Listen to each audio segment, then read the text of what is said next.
Baramati MIDC परिसरातील पालखी महामार्गालगत असलेल्या व्हेस्पा कंपनीच्या मागील बाजूस संशयित भेसळयुक्त दुधाने भरलेला टँकर टाकून संबंधित चालक घटनास्थळावरून फरार झाल्याची घटना उघडकीस आली आहे। या घटनेमुळे परिसरात खळबळ उडाली असून अन्न सुरक्षा आणि नागरिकांच्या आरोग्याबाबत गंभीर चिंता व्यक्त केली जात आहे।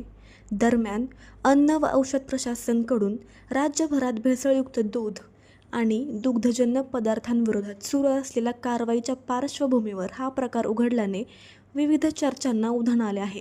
काही स्तरांवर अशी चर्चा सुरू आहे की FDAचे सहआयुक्त तुकाराम मुंढे यांच्या नेतृत्वाखाली सुरू असलेल्या कठोर कारवाईच्या भीतीमुळे संबंधितांनी हे दूध खाली केले असावे। मात्र या दाव्याला अद्याप कोणतीही अधिकृत पुष्टी मिळालेली नाहीये। या प्रकरणात संबंधित टँकर कुठून आला, दूध नेमके कुठे नेले जात होते, त्यात प्रत्यक्षात भेसळ होती का आणि यामागे कोणाचा सहभाग आहे याचा तपास संबंधित यंत्रणा करत आहे। CCTV फुटेज, वाहनाची नोंदणी आणि इतर पुराव्यांच्या आधारे चालक व संबंधितांचा शोध घेतला जाणार का हे पाहावं लागेल।